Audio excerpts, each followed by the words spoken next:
тия способности са на духът. Тук е това проблемът е на тези, които приравняват, те смятат дарбите, които дава духът, го равняват с духът. Същото нещо правят и тези. Това са способности, които има духът, но способностите не е духът. Те са способности на духът. Нашия дух е такъв, какъвто го е създал Бог, Божия дух. И сега Христос съзнание ли има? Какво има? Какво казва Христос? Се остави своята слава и прие какво? Да стане слуга. Това съзнание на слуга ли е? Не може да е така. Значи ние трябва да имаме същото съзнание, както Христос го има съзнание. Значи, духът е личността. Тая личност има способности. Тук може да кажем по същия начин да имате волята, каквато имаше волята Исус. Не може да имаме така воля. Значи тук е, че Христос приема да стане слуга. Унижава себе си. Да стане като един слуга, и то слуга на нас. Това не е съзнание. Това е поведение. Поведението идва от решението, което взима личността, а не съзнанието. Може да раздръбваме нещата и ще видим, че нещата не са така. Така,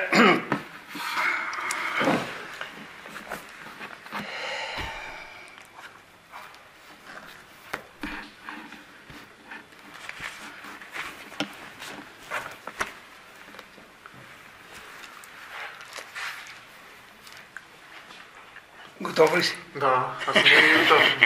Пробваш. Или почти винаги. Или почти винаги съм готов. А като те нямаше вторник, къде беше? Трябваше да гледам децата. Дете гледачи. Добре.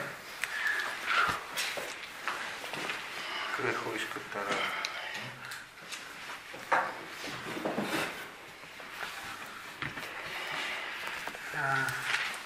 Второзакония, нали?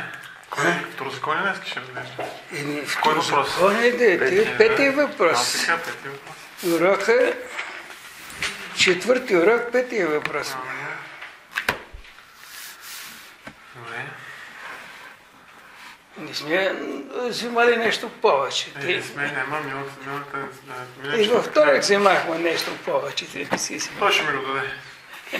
Той го има записано. Той записва. Да. Добре, нека да започнем. Баща Небесен, сърдечно сме ти благодарни, че ни даваш възможност да се събираме, да разучаваме Твоето Слово. Молим Ти се, ръководи нашите размишления, разяснявай Словото си със Святия Дух и ни давай Твоята мъдрост да го прилагаме в нашия живот, за да бъдем изпълнители на Твоята воля. Това моли в името на Христа. Амин. Така, да влезем в тъха. В унисон, тук въпросът е какво прави Моисей, като вижда нечестивите дела на народа. От 18 стих да прочетем до края, защото те ще застъпват.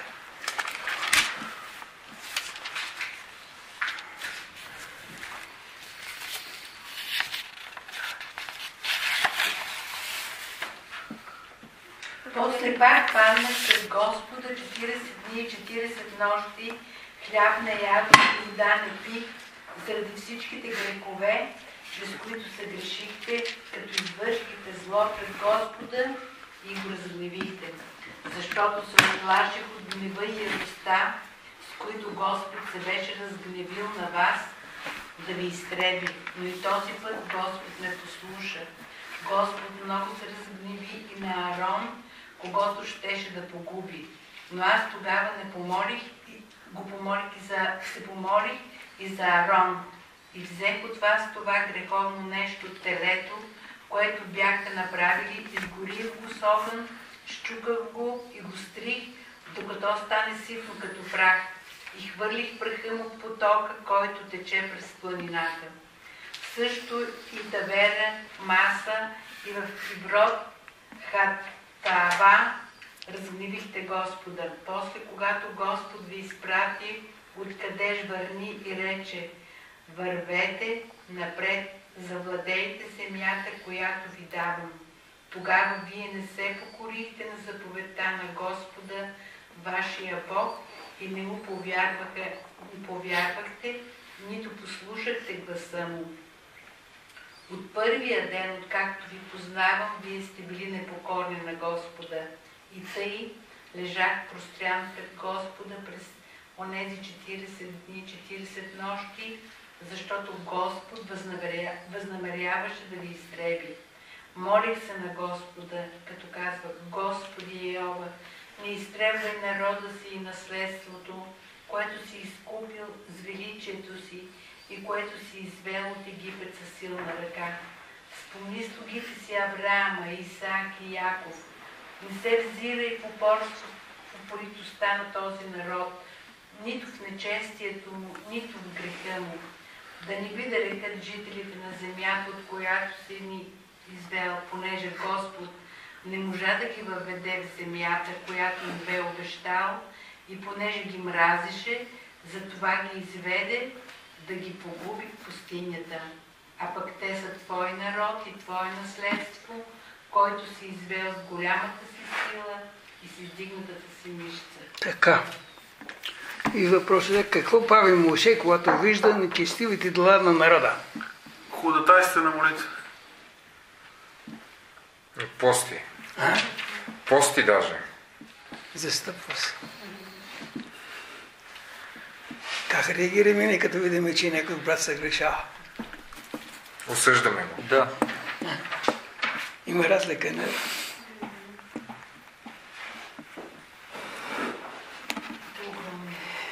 Значи, това, което трябва да правим, това казва апостол Павел, е записано за наша полука. Има и нещо друго някой път се случва. Какво? Като видим, че някой бърк, особено ако от по така наречените духовно извисени брат, си викам: той го прави, значи викам: няма страшно. Може и аз да го правя. Може и аз, значи. Щом този брат, той така прави, значи не е толкова страшно. Не е толкова страшно. И така си Значи, викаме някак. Подвеждаме се. Подвеждаме се. Не, Господ казва да не гледаме на човеци. Така. Вижте какво е така. 11 стих, 10 глава, първо послание към коринтяните.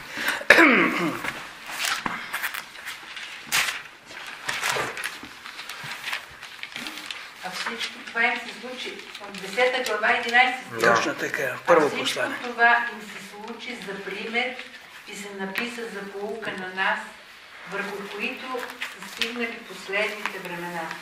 Значи да се учим,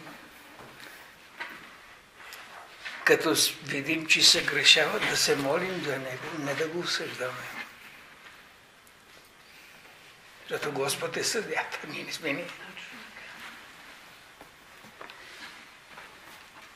С оглед на тези събития, кое е най-чудното в стих 29? Дето прочете.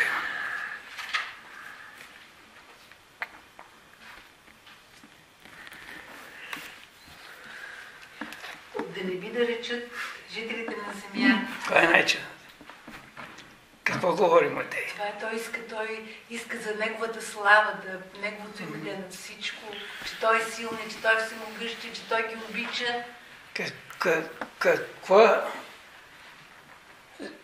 гледаше застъпва Моисей пред това обстоятелство? Славата и за величието на Бога. Аз така го приемам. Обещанието. Обещанията. Той стъпва на обещанията. Защото Бог му казва: води твоите хора. А той казва: не, тие са твой народ. Но Моисей какво се застъпва? Да не се урони славата на Бога. Това е. Значи нашата грижа е сега в какво ще бъде нашето поведение, нашите постъпки.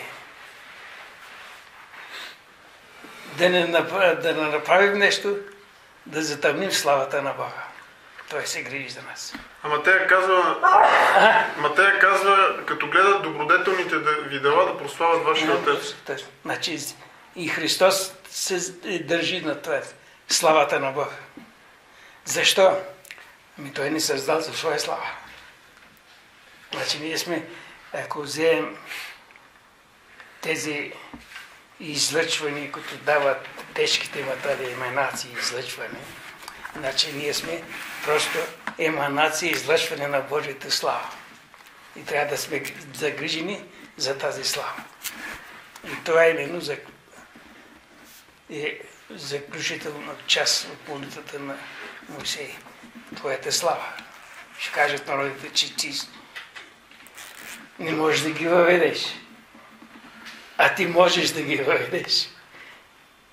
Защо да казват народите, че не можеш, като можеш? Хитрост. Малко хитрост проявява Моисей. Какво? Хитрост малко проявява Моисей. Не хитрост, не хитрост, да, но подхожда така... Той е опитал, видя тези всички, нали, тия знамения, тия чудеса, всичко, той е всемогъщ Бог. Какво не може ли да ги въведе този народ? Какво ще го коства? Нищо.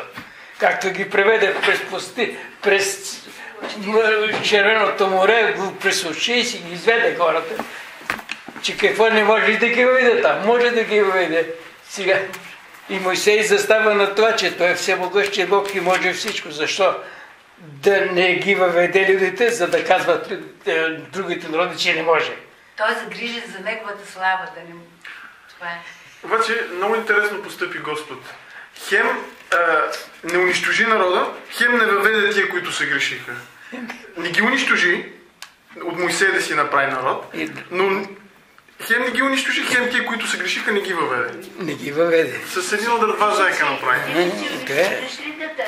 Няма, той ще искаше да го направи. Разгреви се. И с 34 глава Изход.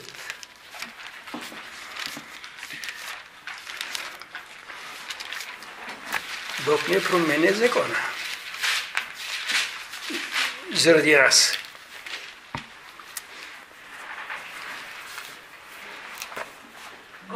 Господ Бог, жалостив, милостив, това ли? Милосърден, добротърпелив, който изобилства в милост и вярност, който показва милост към хиляди поколения, прощава беззаконие, престъпление и грях, но не обвинява виновния. Не го обезвинява. Вината си понесох. А народа влезе. Само, че друг народ. Ими друг народ, ново поколение. Това си понесе вината.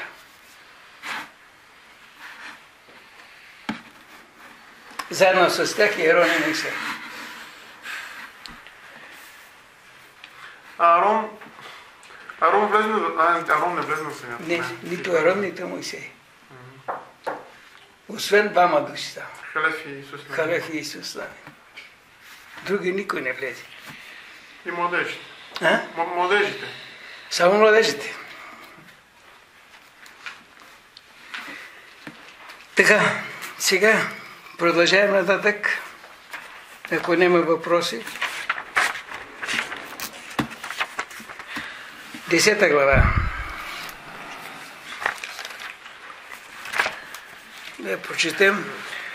В онова време Господ ми каза: изявай си 2 каменни плочи като първите и се изкачи при мене на планината. Направи си и дървен ковчег, и аз ще напиша на плочите думите, които бяха на първите плочи, които ти струши, а ти да ги сложиш в ковчега. И така направих ковчега от ситимово дърво, издявах 2 каменни плочи като първите и се изкачих на планината с 2 плочи в ръцете си. И той написа на плочите, както беше написано преди това, 10 заповеди, които Господ ви изговори на планината и сред огъня. В деня, когато се събрахте там и Господ ги даде на мене, тогава се обърнах и слязах от планината и сложих плочите в ковчега, като направих който направих, и те се намират там до сега, според както Господ ми заповяда.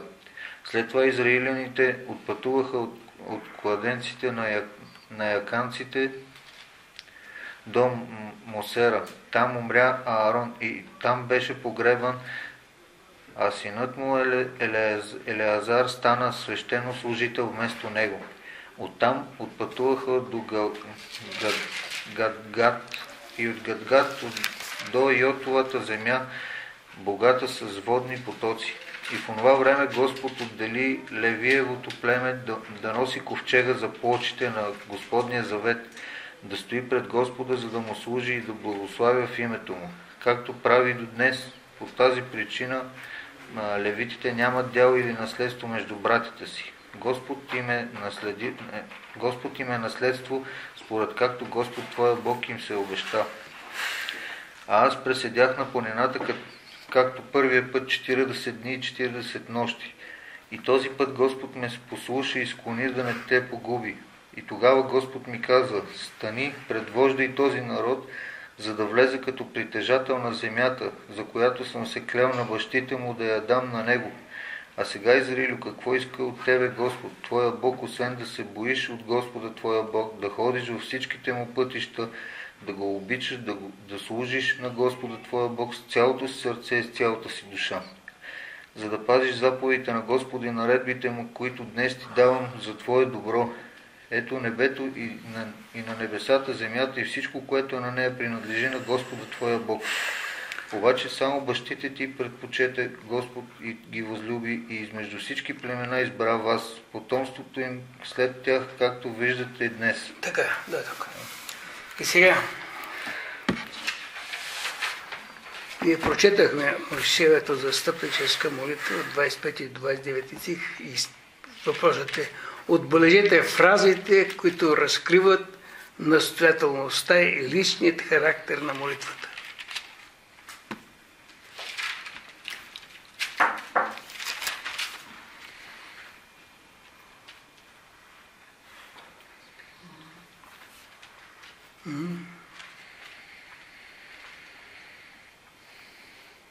Какво е Моисей?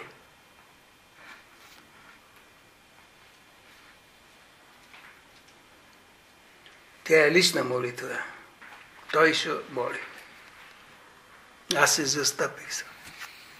И застъпва се за народа си. А? Застъпва се за народа си. Така.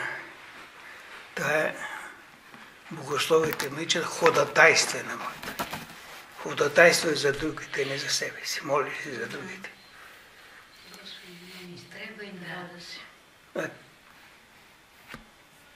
Това е характер на молитва. Господ ги одобрява и я харесва. Значи обичаш и иска да вършат людите. Тук ни дава в Яков, казва: молете се един за друг. Значи не само за нас, но да се молим за другите. И тук има един принцип. Христос го казва: с която мярка мери, с такава ще се отмери. Ако се молиш за другите, и другите ще се молят за теб, защото Господ ще ги потиква.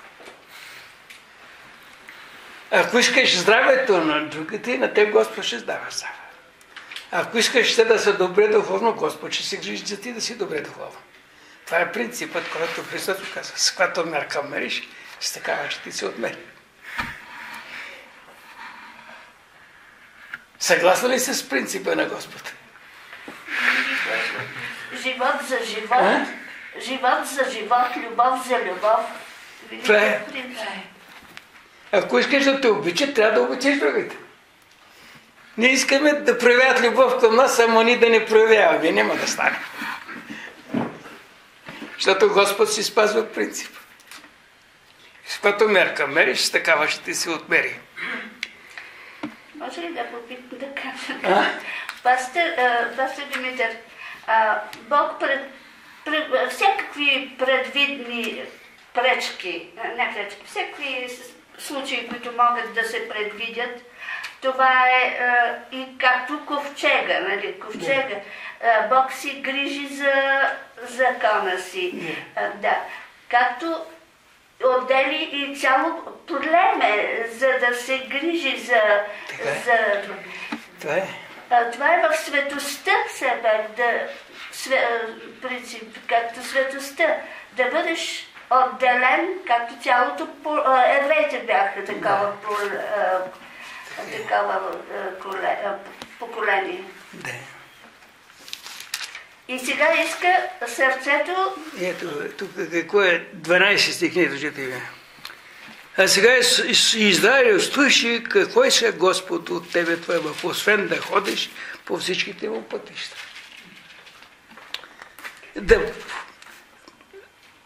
Да го любиш и да слугуваш на Господа твоя Бог от всичкото си сърце и с всичката си душа. Значи закона да бъде в сърцето, закона да бъде в сърцето и в Сърцето. Но Бог обеща, че ще го сложи в сърцето. Да. Защото това е действието на Святия Дух. Така. Отбележете фразите, които разкриват настоятелността и личният характер. Какво настоява? Да си спомни за Авраам, Исак и Яков. Да не вижда упоритостта им, греховете. Напомня на Бог. Настоява Господ да си спазва съвета. Значи Господ не се обижда, ако ние му напомням какво ни е казал. Но иска да го помня. Казва, спомни си завета с Яков,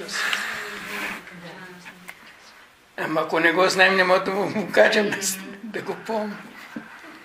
Значи ние, какво можем ние в Новият завет сега да искаме? Ще кажем, че Исус е твой възлюбен син, аз го обичам и съм повярвал в него и съм изповядал греховете си. И ти се моли. Това е, както това е молитвата, основата на Моисей. Той припомни, че Бог е в завет с Израиля. А ние може да припомним на Бога, защото Той каза, спомни си. И ние си спомняме нещата. Ние ще спомняме, че Исус е Божий син, умрял за греховете ни. И за това се застъпваме, за това или за това нещо.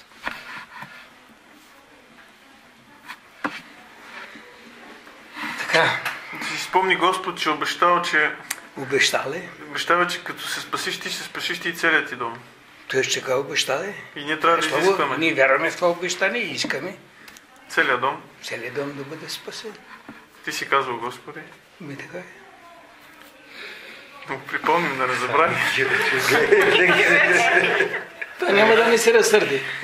Няма.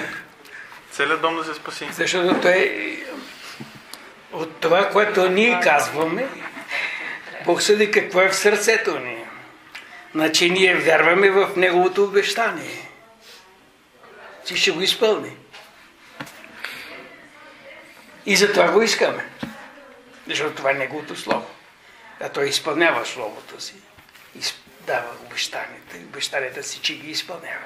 И ние му припомниме, защото вярваме в това нещо. Че ти обещания искаме да се изпълни в нашето семейство, в нашия живот. Защото ние виждаме, това е писано за пулката. Видиме как са постъпвали и тези вярващи люди преди.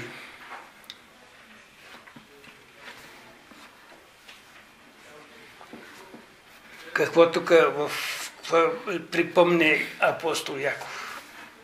Илия като беше и като нас, ама той се помоли. И Бог го послуши. Значи и ние можем да се молим, защото ние не сме по-долни от Илия, като същото естество, същите човешки слабости и същите човешки дарования, както на Илия, така и той. Илия се оплаши по едно. Пророкът обаче рече да бяга за живота си. Господ даде дъжд по неговата дума, неговата молитва, това се оплаши, че Изавел ще го убие, чакай да бягам. Па иска да умре. Бяга, ама иска да умре. Що бяга, като иска да умре? Бяга да не го убият, повика, Господи, прибери ме. Значи, и тези неща ги вижда и сега и апостол Яков казва, Илия беше подобно като нас, само помоли си и Господ даде. Значи ние можем като него, да, обаче имаме достъп до престола и можем да се молим и ние ще очакваме, че Господ ще даде това, което го искаме. Така, обобщете с едно изречение същността на тази молитва. Ходатайствена. Като знаем това, можем да ходатайстваме за другите. Съгласно стихове от 1 до 11, ни четахме така. Какъв е Божият отговор на Моисеевата молитва? Тук искам да питам сега това размишлявах. Господ, като чу ходатайства на молитвата на Моисей, Бог, той вижда какво ще стане с този народ. Бог е видял, че този народ ще стигне до Ханаанската земя и няма да повярва на Халев и на Исус Навин, а ще се обърне и ще възроптае. Видял го е това нещо. Така си, нали, разсъждаем си и Моисей се застъпва. Обаче гнева на Господа е свят. Той реши, че този народ ще го унищожи. Обаче Моисей се застъпва за народа и Господ може ли да си е казал така, добре, ти се застъпваш, за да те насърча, няма да го унищожа сега, ама вижда, че този народ така не, че си е тръгнал на погибъл, няма измъкване. И каза, що ми искаш, Моисей, ще те насърча, моли се, нали, да ни насърчи и нас, но той вижда, че този народ сам ще си щупи главата, така не, че той няма да влезе в земята. Каза, добре, няма да го унищожа, той така не, че е пътник този народ. Защото той вижда Бог, той вижда какво ще стане. Така не, че гнева на ходатайства на молитва, верно е. Обаче Бог си вижда, че този народ си е пътник, както ние му викаме. Аз така си разсъждавам аз, нали, това са мои размишления, аз за това ги споделям. Това има поне един да е, ще бъде да се Аз пък мисля, че Бог потиква Моисей да се моли. Да. Насърчава го. Да. Как го разбирам аз? Насърчава го в момента. Добре, няма да ги унищожа сега, но той се вижда, че това народ.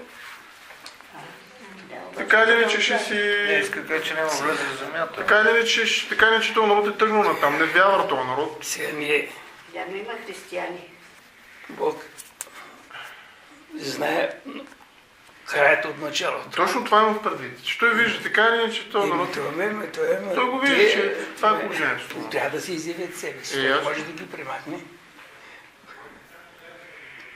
Понеже и Моисей се застъпва, той го даде. Бог иска това нещо, да се застъпва някой. И го насърчава. Така и тук в книгата на пророк Езекиил, той говори, няма кой вика да застане. Пророк да застане, оградата е разбита и вълците вървят навънка. Няма кой да застане, като да спре там това нещо. Същото нещо тук е. Оградата е разбита и людите искат да ето, но Моисей застава там. Оградата се възстановява. Добре, ако Моисей, когато Божия народ се оплаши от хананците и каза, оле, пак, нали, тогава, когато Бог вече... Ако Моисей беше застанал тогава, ще ли пак да ги пусне? До кога? Това ми мисълта, че ходатайства на молитва на тях... Двама души ходатайстваха. Но той ги върна на Господ и ги изби в пустинята. Но те не го послушаха. Не го послушаха, но тогава, ако пак се беше застъпил някой... Двама се застъпваха, бе. Застъпиха се, но той ги върна и ги... Тук въпросът става, че Моисей се застъпва и людите признават, че са извършили престъпление. Тук е разликата вече. Но Бог пак не ги пусна. Не ги пусна вече. Не ги слуша, но въпросът е... Това е проблемът, че човеците са със свободна воля и те участват в изпълнението на Божия план. Бог ще работи и вика, ще започнем наново. Него народа му трябва. Това е необходимо да се извърши намерението тук в този свят. Каза, че ще ги премахнем и започва наново. От тебе вика, че започнем наново. Но него народа му трябва. Това е положението. Ние не можем да го разберем как Бог действа в тези положения, но това е. Народът му трябва. Защото той трябва да изпълни обещанието. Месията трябва да дойде. На всяка цена. Това поколение, това е всичко недостойно, ще го прави и започва наново. Това е Авраамово потомство пак. Започва наново, но той ще го изроди народа и ще влезат пак в една. Защото той трябва там. Той е завет, който Бог сключва с Авраама. Авраам е представител на целият Израилен народ. Божията математика е малко по-различна от нашата. А Израилен народ е представител на всичките народи. Той не е само за себе си. Той е представител на всичките народи. Значи, Израел е представител на цялото човечество. И Бог работи с Израел за цялото човечество, не само за Израел. Това е нещата, които разбираме от Словото, което много от израелите не могат да и сега още не ги разбират. Защото това покривало седи именно това, че ние сме избран народ и това е всичко, което Господ говори, то е само за нас. Другите няма. Бог няма такова виждане. В Библията няма такова виждане на Бога. Защото още завета, когато Бог сключва с Авраам, всички народи от него ще се благословят. И това е, и ние виждаме, че е истината това. Всички народи. Но този народ му трябва, за да си изпълни заветът. И ние сега ще туковаме. Именно Христос е представител на този народ, с което Господ е сключил завета. Христос е представител. Ама завета е кръвен завет. Този, който не устоява завета, трябва да заплати се със смъртта си. Израел не устоя на завета. И потомъкът, който е представител на Израиля и същевременно човечеството, изпълнява задълженията, поети от завет, от Бог чрез Авраам. И той изпълнява, той се жертва, за да задоволи изискването на закона, на завета. Това става на кръста. Защото Израил е представител на цялото човечество. А Бог е влезъл в завет, а те не изпълняват завета, и който не изпълни завета, трябва да умре. И Исус е представител на този народ, с когото Христос е влезъл в завет, Бог е влезъл в завет и той поема наказанието за цялото човечество. Това става на кръста. И тук Мойсей се застъпва за този народ, защото те знаят тези обещания. Обещанието, което е дадено на Авраам, че ще дойде потомък, ще дойде Месия. Това се предава от поколение на поколение. И Мойсей знае за това нещо. Именно тая идея застъпва апостол Павел в посланието към евреите. Предпочете вика че страданията заради Христос. Къде е Христос, къде е Мойсей? Но те знаят, че ще дойде Месия помазаник. Страданията за помазаника предпочете ви отколкото богатствата на Египет. Това го пише в Евангелието, в посланието към евреите. Именно това подтиква Мойсей да припомня на Бога завета. И това е основното, което е във всички пророците. Заветът, който Бог иска. Заветът е именно, че ще даде Месията. И Мойсей тук от друга страна вика, ако унищожиш този народ, как ще стане с Месията? Добре, да Бог му казва, от тебе ще създам народ. Ама той не иска, той иска от народ. Той е народ. Но Бог му казва, ето Месията ще даде. Той се смирява, не иска да приеме нещо, което Бог е дал в обещание на Авраам. И това какво казва Словото? Мойсей беше най-кроткият човек на земята. Ама Господ го казва. Така. Маята, думата мая е и за това. Бог си оставя мая, има си някакви бройки, Така е. които да Продължават. продължат. Да. Винаги си има един остатък, чрез който Господ работи. Така. Съгласно стихове от 1 до 11 ни ги четахме. Какъв е отговорът на Моисеевата молитва? Тогава Господ ви каза: стани, предвожи тези люди, за да влязат да притежават земята, за която съм се клел на бащите им, да дам на тях. Китчицата. Отговорът е положителен. Продължавай. Върви, води народа. Обаче, какъв извод прави Моисей относно Божията воля за Израил?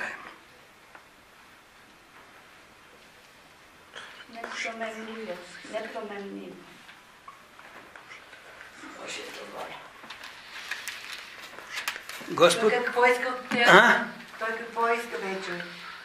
А сега Израил, какво иска от тебе Господ твоя Бог, освен да се боиш от Господа твоя Бог, да ходиш всичките на пътища, да го любиш, да му служиш на Господа твоя Бог, от цялото си сърце, от цялата си душа, да пазиш заповедите на Господа и повеленията му, които днес ти заповядвам за твое добро. Ето, за негово добро. Значи онова, което е казано, е за доброто. За доброто на човеците, да.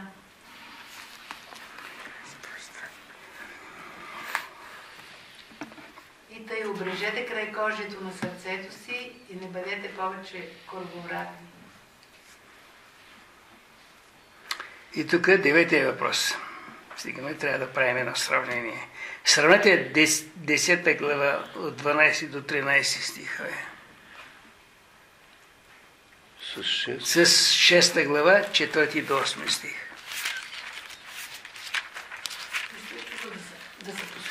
Какво става? 4 до 8. Слушай, Израилю, Йехова нашия Бог е един Господ, и да възлюбиш Господа твоя Бог с цялото си сърце, с цялата си душа и всичката си сила. Това е 6 глава, нали? Да, 6. 6, 4 до 8 стих. Тези думи, които ти заповядвам днес, нека бъдат в сърцето ти и на тях да учиш прилежно децата си и за тях да говориш, когато седиш в дома си, когато ходиш по пътя, когато лягаш и когато ставаш, да ги вързваш за знак на ръката си и да бъдат като превръзка на челото ти. Така.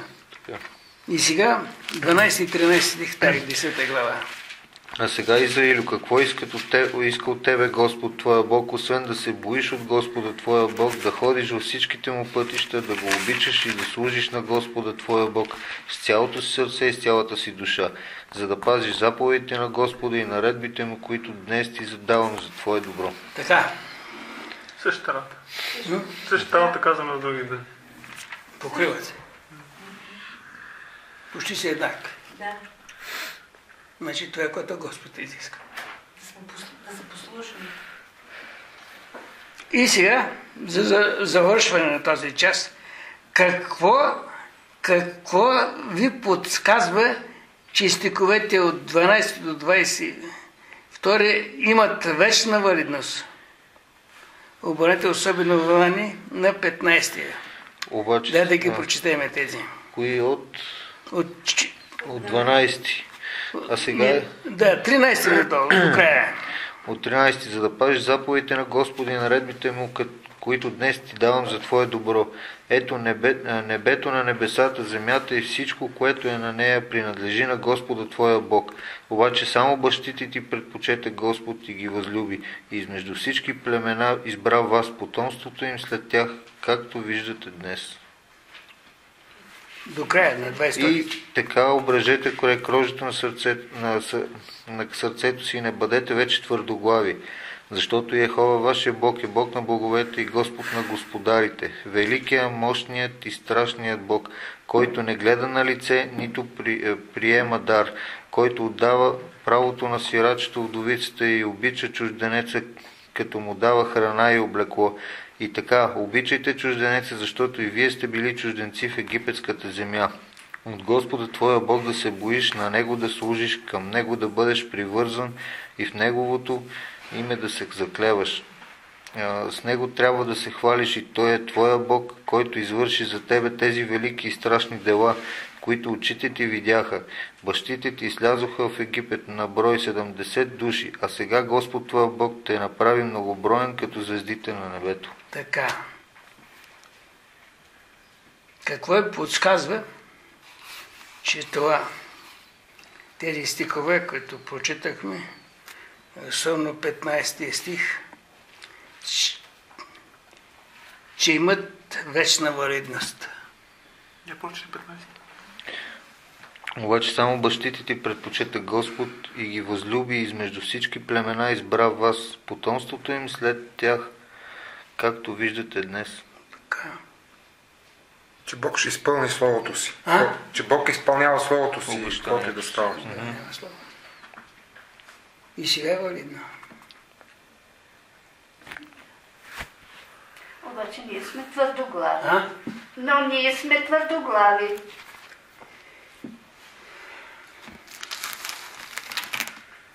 Тук в Римини казва, ако някой не бяха неверни, Бог ще е верен. Да. Да. От Израилите някои не вярваха, но вижте, и сега има не вярват. Сега има атеисти в Израил и сега там. Атеисти. Не вярват. Не вярват абсолютно нищо. Той има и има евреи, които не вярват въобще, че има Бог. Да. Ама има и евреи, които вярват, че има Бог, обаче този Бог не е Христос и че Христос не го пробва въобще за Бог. А има и такива, които вярват в Христос. Но тук апостолът Те не казва, да има. Бог е верен. Ако те не са неверни, това си е да да, защото Бог е верен. Той си изпълнява всичко, което е в завета. Аз пак за тия евреи, хубаво, добре, мисияните ясно спасяват. Те са приели Месия. Атеистите ясно, те ако не се покаят, загиват. Обаче има и голяма част вярващи в Йова, всемогъщия Бог. Евреи, които вярват в Йова. Не приемат Христос като Месия, защото така са им казали прадедите, но те си вярват в Йова. Да. И сега, обаче Господ казва, чрез апостол Павел в Римляни 3 глава, че няма юдей, няма грък. Да. Не покая, не прияваме ли Христос? Няма значение. Какъв е? Що е? Христос, чрез Христос. Господ казва, аз съм пътя, истината и живота. Само чрез мен се отива пред Отца. Значи словото е категорично. Без Христос спасение няма. По никакъв начин. Обаче тези, които вярват в Йова, аз не Ще мога... бъдат съдени по закона.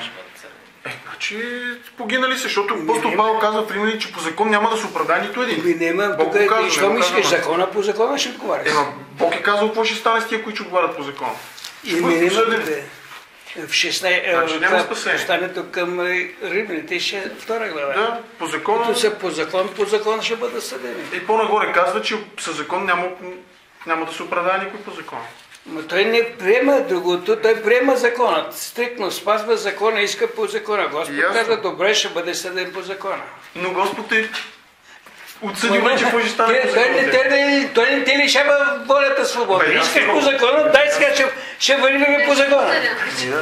И тогава ще се, какво казва? В 19 глава Откровение, изважда се книгата. Ще отвори книга и за мен има книга, която Господ води и за тебе, води и за всички не води книга и ще почне да каже на тая дата това и това се говори. Какво мисли за това? На тая дата си правил това и това. Всичко ще бъде съдено. И какво? Вярващите ще се получат според делата си. Значи не само, че сме вярвали, ами какво сме вършили. А щом не си записан в книгата на живота, къде да те сложиш? Това е положение. Искаш по закона, добре по закона, дай почваме. Всичко можеш ли да изпълниш? Ама ето Исус какво казва, че ако вярват наистина в Яхова, те ще се обърнат към Бог. Бог ще ги насочи на там, а те не вярват. Те само изживяват, че вярват. Тези, които вярват в Йова, Бог се грижи за тях. Той ще ги обърне. Ще се обърне. Каквото ще да стане, Бог ще се грижи. Защото Бог се грижи абсолютно за всеки един човек. и му дава шансове, възможности. И щом не приемаш, няма да имаш извинение. Това е отговорността вече. Но Бог се е погрижил да чуеш за Словото Му, да чуеш за спасението, да чуеш за Исус Христос. Но не си отвърля си го, няма значение. Няма да имаш извинение, аз не съм чул. Няма такова нещо. Нали казва Исус, Моисей за мен е писан. Така че всички... Нали Исус казва, Моисей за мен е писан. Ако вярвате Моисея, бихте предавали и мен. Значи тези, които се казват, че не вярват в Исус Христос, значи те не вярват и в Йова. Не вярват в Словото. А говорят. Но те са това, те не вярват в Словото. Те не говорят за Словото, те говорят за материални благословения. Те не говорят за това, че те духовните работи. И сега в синагогата само се четат тези неща, които са за благословенията. Отбрани текстове от Библията и от пророците, като Бог ще ги благославя. А не, че трябва да приемат Месия. И кой е той? Те не знаят, много от тях не са чували за Месия. Чакат го да дойде, значи не е дошъл. А тук текстовете от Божието Слово, които говорят за страдащият служител, те не ги четат в това. Те не четат Библията в синагогата. Само отбрани текстове, които са отбрани от тези... От човеците. Равини на времето, които са приготвили Талмуда и други. Само такива текстове четат. Не Библията, както трябва. А това Талмуда си е подбрани текстове от... Подбрани текстове, само и това е. Талмуда. И тия подбраните текстове говорят за материално благословение. Ето Авраам беше материално благословение. Значи, който като вярваме в Йehova, той ще имаме материални благословения. И толкова. Почекай ми се изяснят някакви работи. Сега имат такива подобни течения в християнството. И точно това. Вадат си текстове от Библията, пак за такива разни благословения и те си оповават по тях. И тук има такова вид Талмуд. Аз този чудо дали в синагогата четат 53-та на Исаия. Четат обаче гледали. Не. От пророците да го прочитат. Знаеш ли какво? Че това е Израел, не е Христос. Виждаш? Че това не е Израел. Народа на Израел не е Христос. Точно. Да, но те го тълкуват, че било народа на Израел, това а не Христос. Виждаш? Че ние сме... Четах тук тълкуването на... Четах ви тълкуването тук на... Второзаконие 6 глава, 4, 6, 7 и 8 стихове там. Това от един равин, който е вярващ. Но там тая книжка, ако може да я намерите, тя е издадена от Библос в България тук, 99-та година, ли точно не знам. Те са там 13 души равини, вярващи, които дават изявление. Така че Израиля не е оставен. И сега в Израиля имат имах мисияните, така са мисияни. Приели са мисия. Така че няма извинение. Колко 300 000? Към 300 000 евреи има, които са мисианци. Обаче там стриктно спазват изискваните. Не като нас тук. Ние сме, айде. Ние сме между другото християни. Може да си вършиме, като влезем в църквата, да си говорим колкото си щеме и за каквото си искаме. Няма такова нещо. Ме разправя за един пастир, който има 3 синове, един е изпратил да говори, видял, че нещо сбере, отива и сваля го там, он и го изпъща навън. Не може би като ти работа да говориш. Как ще го направим ние тук, като видим, че не говори както трябва? И там бащата го и сваля го дълбона веднага. Ние всички те излезем да от тук от съд. Влизат жените отвънка, трябва да са с забратка. Ако няма, има и да е кошни са там, кош с забратка и ми дават. Втори път, ако дойде без добре, трети път, те не го дава уважение към Бог, не спазва Словото. Това е положението. Ние сме тук, кой каквото си иска да си прави. Няма тук в Израиля. Там казва, за една дума Бог убива човекът. И казал това. Словото дава какво да правиш в Божия дом. Не го ли спазваш, ти не си за тук. Това е в Израел, това е в Израел, месианството. Защото той знае Стария Завет какво е Бог постъпвал. И сега ги има в надписите, ама те като влезеш в синагогата, вика, внимавай пред кого стоиш. Ние влизаме в домен дом, пред кого стоим. И почваме ти какво беше? Вчера къде беше? А ние сме пред Бога и дошли да се разговаряме, какво да си правим. И пастор не може да ги укроти. Да. 5 минути да почне проповедта. Или там водещите. Това е... Какво става? Значи няма страх от Бога. Да. Това е положението. И това е в нашето време. Това е във всички. Няма страх от Бога. Не само в нашите църкви, но на всички. Особено като влезеш в една православна църква, той ще едно, че рояк вътре, бръмчи. Те си ходят напред-назад. Няма такова нещо. Влезеш в Божия дом, влезеш и готовиш. Ми вземи си, аз се такова. Аз се от Божието слово, дойде да ме дръпа. Да ме пита за нещо. Викам, аз не дочувам и се изолирам. Това са нещата. Трябва да имаме страх от Бога. Не ще ни наказва. Няма да ни наказва. Ама кое е страхопочита? Ти, че Митко, на мен някой път, като съм споделял с някои люди, не брати и сестри, други, невярващи. Да. И ми казвам, че не виждам, някой наш се ми вика. И викай по-добре, че не виждаш, защото много неща не е хубаво да виждаш. Има точно хубаво. Да ти викаш, не чувам. Кой е глух като служителят ми?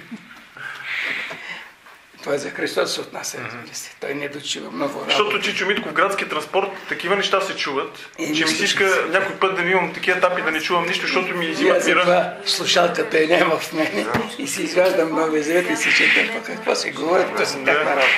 Така, добре, да приключим. Искам те питам нещо. Питай. Къде точно, аз понеже не знам, Господ казва за тези, които са ми послушни, ще бъдат благословени до 1000 поколения, а тия, които ме проклинат, до 4. Ама къде е текста ми трябва? Не може да се къде. 34. Защото... Тук има в заповедите в... Ма глава ми трябва, не може да къде беше. 34 глава на Изход. От 6 до 7. 34-та на Изход ли? Добре. Изход, 34 глава. Спомням си, че беше някъде там, в този час Изход, Левити и числа, ама не мога сета точно къде беше това нещо. Смисъл, това важи ли още? Смисъл, Чичо Митко, разкажи нещо повече за това. Смисъл, ако... Какво? Ето, примерно, въздава беззаконието на бащите върху децата и върху внуците им до трето и до четвърто поколение. Това важи ли и сега? Важи. А добре, ако един от тези, който, примерно, да кажем в третото поколение, той се покае... Отрича се от греховете и Господ прерязва. Но ако се отрече... А трябва ли се отрече от греховете преди него, къде се? Тези, които са преди него, отрича се. От тяхните трябва. Ако ги знаеш греховете на бащите, изповядвай ги. Ако не ги знаеш, отричай се. Отричаш се от всичко. Ние тук не четем за пророк Даниил. Казва, изповядва греховете на бащите. Къде е това? Неговата молитва. В книгата на Даниил. В молитвата на Даниил. Коя глава е това горе? Еми там 6-7 има няколко молитви. След това Неемия, той говори. Той изповядва греховете на бащите.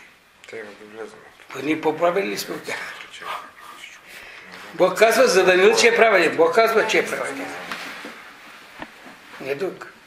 Тук в книгата на пророк Езехил там говори. Ако нанеса в някоя страна, вика, наказание, жив съм аз, казва. Ако бяха в тази страна Ной, Даниил и Йов, тримата. Ной, Даниил и Йов. щяха да спасят душите си, но не синове и дъщери. Със своята си правда, казва. Значи Бог казва, че един е праведен. И тогава, когато пише Езекил, Даниил е бил около 30 годишен. А той казва, като се моли на Бога, казва, изповядва греховете на бащите. И ми, кои ги знаете, изповядвайте ги.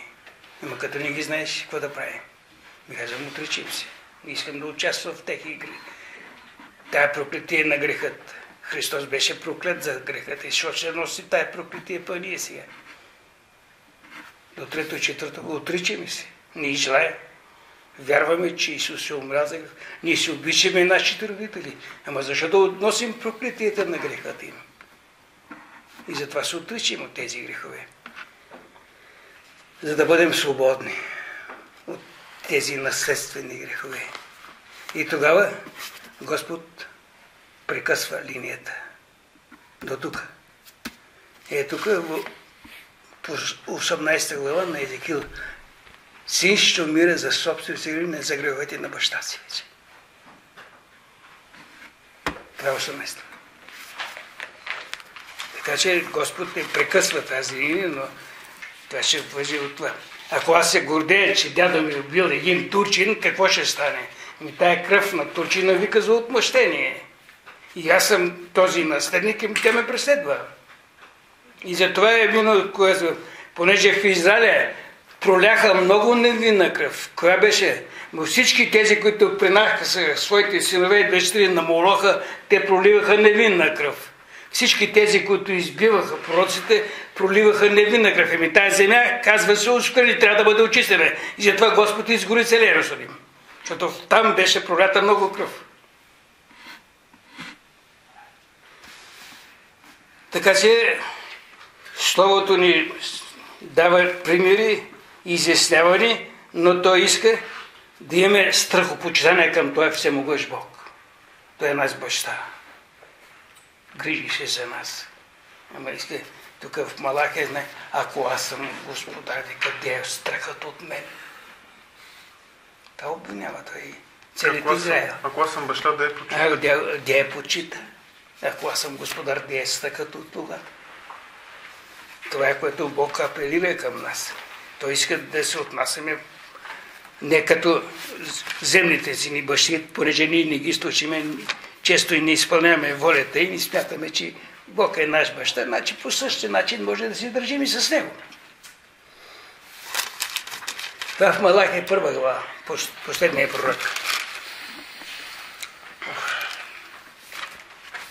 О, познава Господаря си, усилът ясните, а Израел не знае.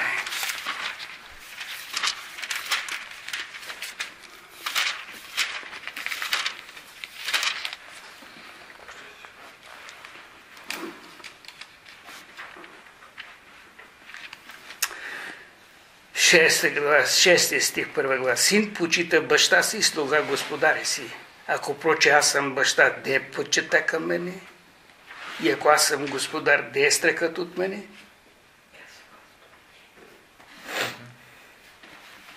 Това е което Господ иска от нас.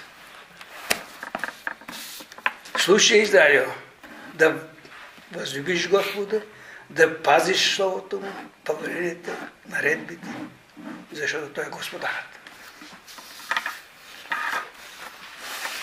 Така, Бог да ни благословим. Значи стигнем до 11 стих, т.е. Второзаконие, 11 глава, но това ще бъде на 5 въпрос. Май. Чак! А други вторник ще имаме ли? Вторник ще имаме? Няма велика. Не, вторник. Възкресение Христово почва. Април големи почивки, големо нещо. Април голема почивка, големо нещо. Нищо малко вакансия.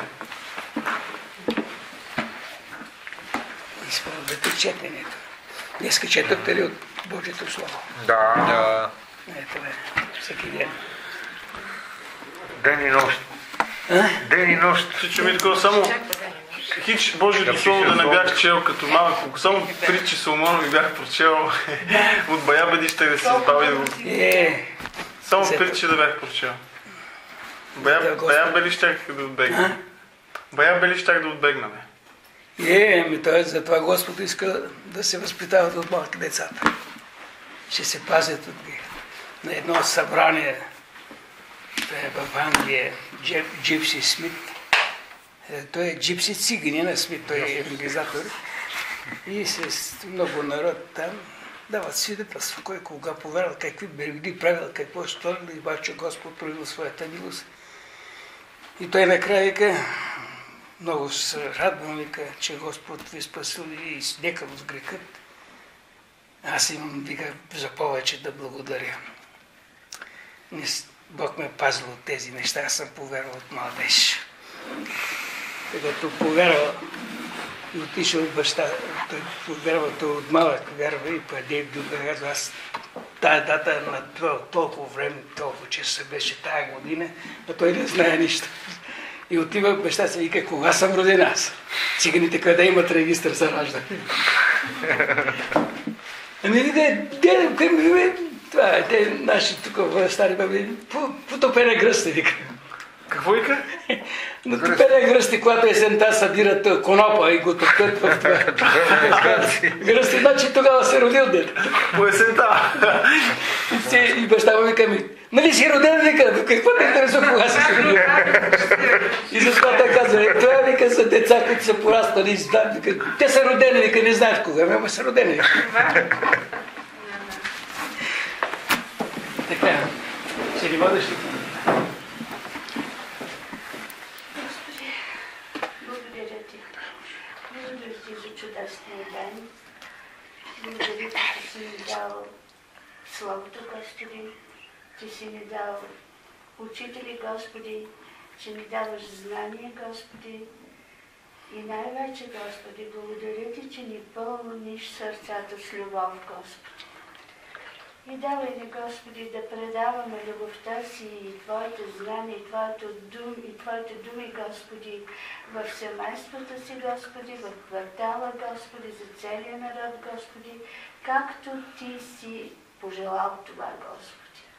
Боже, давай ни твърдост към Словото Ти. Имаме нужда, Господи, все повече и повече да четеме за Твоята любов, Твоето искане, Твоите искания, Господи, да ходим в Твоя път, Господи, в Твоето пътище, Господи. И да слушаме, да сме послушни, Господи. Благодаря Ти, Господи, давай ни здраве и благодаря Ти за кръвта на Твоя Син, Господи, чрез която искаш да ни спасиш, Господи, и ни спасяваш. Да, Господи, спасението е от Твоя Син, Господи. Благодаря Ти в името на Исуса Христа.